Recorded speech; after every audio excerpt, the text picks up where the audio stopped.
Mini, pedagoga regional do SENAC Santa Catarina. E também o nosso palestrante Nelson Preto.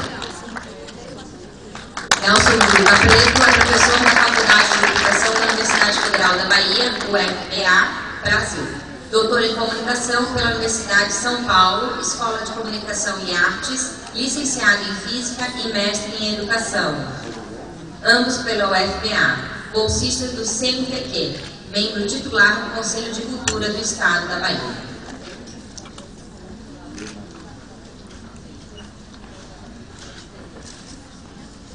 Bom dia a todos, que tenhamos todos um bom dia. Com o professor Nelson na parte da manhã e o restante da programação à tarde, com a participação de todos. Na 4ª Conferência Nacional de Ciência, Tecnologia e Inovação, o professor Nelson Preto apresentou o tema das grades às redes curriculares, de formação de professores e instituições. Hoje, o tema é escola, um espaço de conexões não lineares.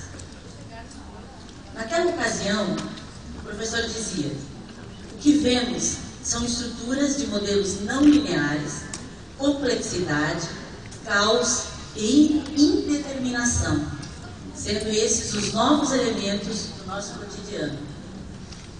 E para que a gente pense hoje, durante a fala do professor Nelson Preto, a pergunta: como a escola pode se reorganizar para dar conta deste mundo cotidiano? Professor Nelson.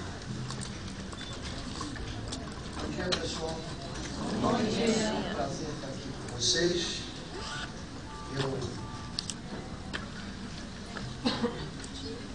sempre gosto de vir aqui a Floripa, Santa Catarina. Tem um negocinho no meu currículo que muito me alegra, que eu morei aqui quando vi Titiquinho em Joaçaba. Então, voltar para aqui é sempre uma alegria muito grande. E já é a segunda vez, se não me falha a memória, que eu venho da Jornatec.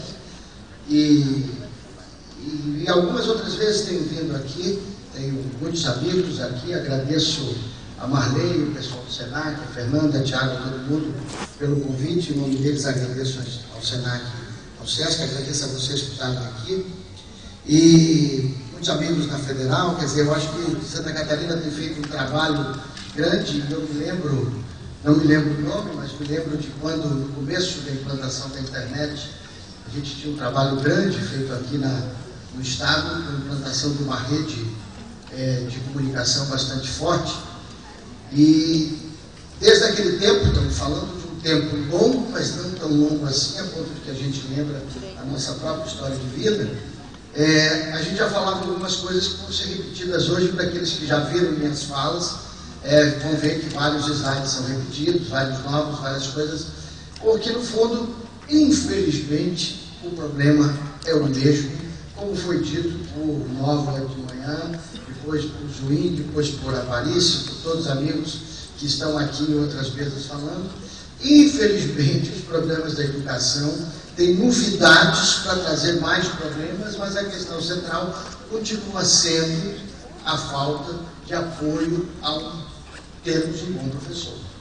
Quer dizer, é o nosso trabalho, efetivamente.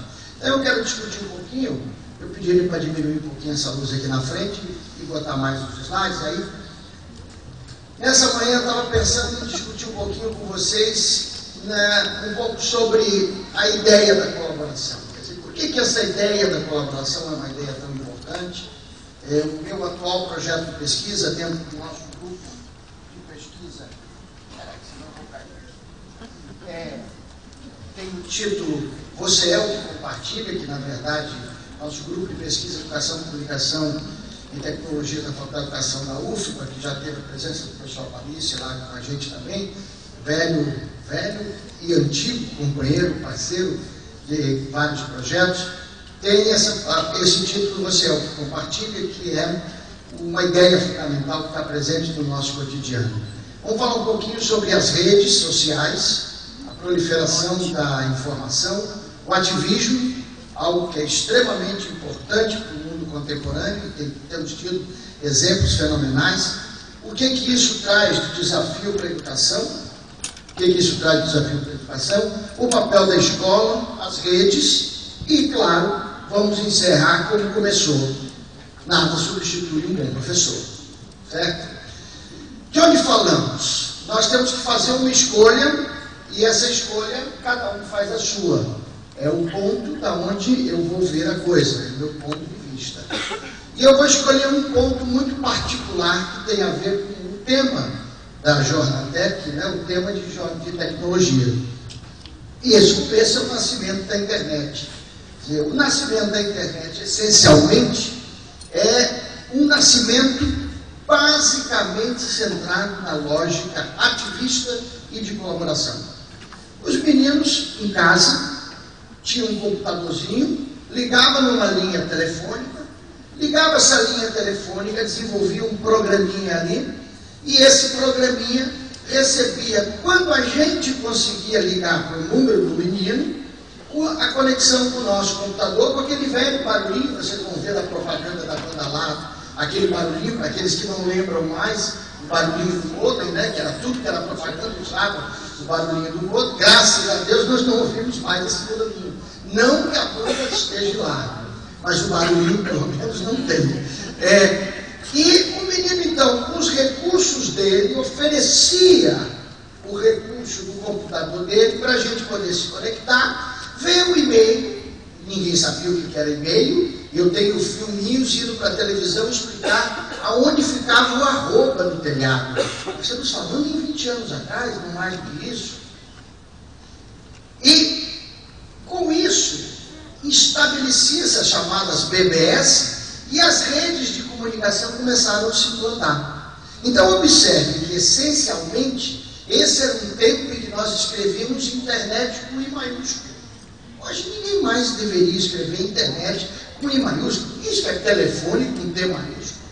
Né? Você disse, eu hoje falei com um cara, na verdade, você não falou coisa nenhuma, você teclou com ele. No começo a gente ainda brincava, teclei. Aí depois ficou tão ridículo ficar dizendo eu teclei com não sei quem. Eu falei. Só que falar hoje já é falar por e-mail também. Tem suas características, tem suas especificidades, mas não deixa de ser falar. Então, objetivamente, naquele momento, nós estávamos falando em colaboração. E a tecnologia, nós estamos falando em 69, em termos de Brasil, estamos falando em 1985, que quando começa a internet comercial. E hoje, o que nós temos pela frente do ponto de vista dessas tecnologias? Alguns dias atrás, esse amigo meu, Gel Correia, me mandou pelo Twitter essa mensagem. Essa o Nelson LL Preto, que é o meu Twitter, que está aí embaixo, para quem quiser já começar a participar. Como propôs a Aparice ontem, deu aquela confusão dos SMS, a coitada da colega professora, disse, meu Deus do céu, tanta coisa, eu preciso de uma mesa. Claro, porque a arquitetura da escola tem que modificar para usar tudo isso. Como disse a Paris, a arquitetura do palco serve para um momento como esse, que eu faço uma conferência, uma palestra, mas no momento que eu quero fazer uma coisa mais interativa, a sala de aula não dá conta. Então a arquitetura da escola tem que mudar. Só que ninguém está pensando nisso. Mas deixa essa nota de pé de página separada. Aí o Gel Correia me disse, ele vai adorar, e de fato adorei. O professor Renato Meia começou a estudar o que aconteceria do ponto de vista da tecnologia até 2030. Eu vou passar meio rapidinho para a gente não gastar tempo com isso, mas essencialmente a última coisa que ele coloca em 2030 é esta informação que está aí e que eu acho que ele foi muito pouco pessimista. Vai ser muito antes de 2030 que isso vai acontecer. Ou seja, um disco rígido de $100, 180, 190 reais, vai comportar 11 petabytes. A gente não sabe nem direito o que é isso. Petabytes é 10 elevado a 15. É com 15 zeros. Quer dizer, é coisa que não acaba mais. Que corresponde a mais de 600 anos de vídeo em qualidade DVD. Que daria para a gente ficar 24 horas tocando sem parar, por 7 dias por semana. Hoje, se você tem um tocador de MP3 desse, qualquer desse, você olha lá quando vai botar as músicas e você diz, você tem tantas músicas que correspondem a 32 dias, 40 minutos e 30 segundos ouvindo as músicas. Quer dizer, a capacidade de armazenamento da informação, e obviamente se ela está armazenada, ela também potencialmente está disponível, está crescendo numa velocidade que modifica completamente a forma como nós nos relacionamos com a informação. Repare que eu estou falando com a informação, com o conteúdo que está lá disponível. Pois muito bem, como nós vamos enfrentar esse desafio de tanta informação, com essa tecnologia se desenvolvendo de forma tão veloz? Algumas questões precisam urgentemente ser resgatadas para que a gente não caia na ideia de que nós estamos fazendo uma jornada de tecnologia meramente por modismo. Isso fazendo uma referência direta à fala do professor Antônio Nova na abertura ontem. Nós não estamos aqui discutindo e, evidentemente, claro que pode ser modismo, e mais do que modismo, pode ser uma pressão de determinados setores da sociedade, por exemplo, a indústria, o grande capital, para fazer a gente ser encantados com a tecnologia. Mas nós temos que enfrentar esse desafio a partir de outro conjunto de valores. E são é este outro conjunto de valores que eu queria discutir um pouco com vocês. 2 pontos me parecem fundamentais nessa discussão. A primeira, a questão do software livre. Toda essa apresentação é do software livre, tudo que está sendo, vocês vão ver aqui, é tudo editado, produzido, tudo com software livre. E, afinal de contas, o que é o software livre e qual... Um é o software livre, a outra é a ética hacker. O que é o software livre e como a gente vai trabalhar com ele?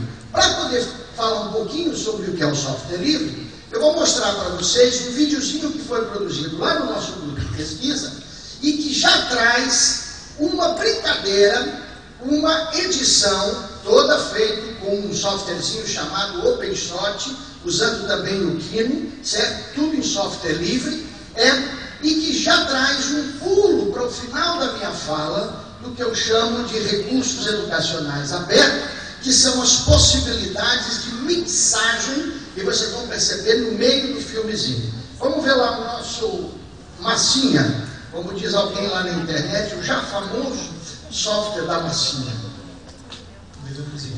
Uma grande rede mundial que une milhares de pessoas e redefine as relações homem-homem, homem-governo, empresa-empresa e todas as outras. Nesta realidade, as tecnologias de informação e comunicação definem como as informações irão fluir na rede, e o que pode ou não pode ser feito nesse novo mundo. Na sociedade da informação, o software é a lei.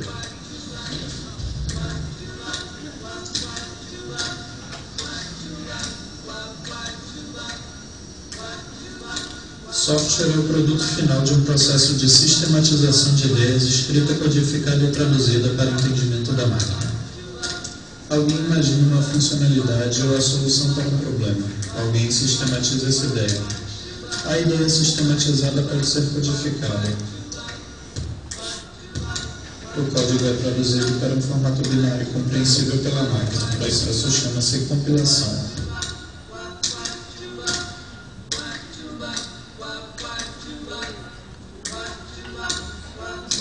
No modelo atual de desenvolvimento de software, apenas o produto compilado binário é empacotável e distribuído.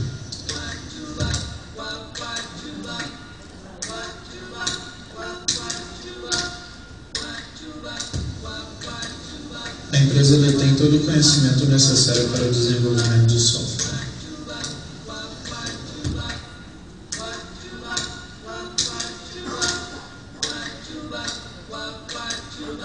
No início dos anos 80, Stallman vivia como todos os hackers, trocando código de software.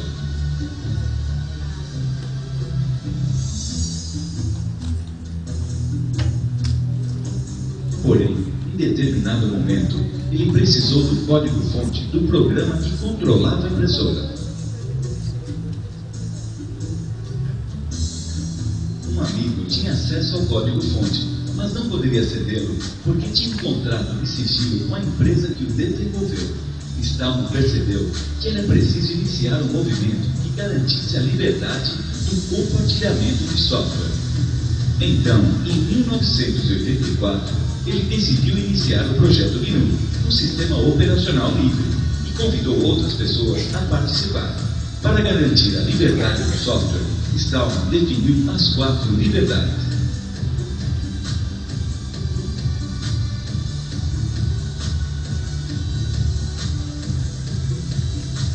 Em 1991, o projeto GNU já tinha um sistema operacional quase completo, mas ainda não tinha um núcleo.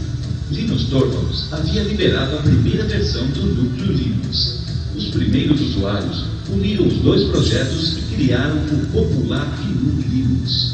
Os programas do sistema operacional GNU Linux são licenciados pela GPL, uma licença de uso de software, que garante as 4 liberdades do usuário e não permite que essas sejam retiradas em trabalhos derivados, garantindo que o software permaneça livre sempre. Esse estilo de licença é praticamente uma contrariação ao copyright, por isso Stallman o apelidou de copyleft. Como em inglês é normal as palavras terem mais de um significado, o copyleft também pode ser entendido como deixe copiar. Como todos têm a liberdade de usar, copiar, modificar e contribuir, todos participam de todas as partes do processo de desenvolvimento de software, e o conhecimento é compartilhado. O software livre passa a ser a apropriação coletiva dos meios de relacionamento na nova realidade e nos dá a liberdade de definir as leis do cyberespaço. Desta mesma forma, além do GNU Linux, vários softwares já foram desenvolvidos como navegadores web, interfaces de janela, editores de páginas web, instant messengers, players multimídia, editores de imagem, suítes de escritório, jogos e muito mais.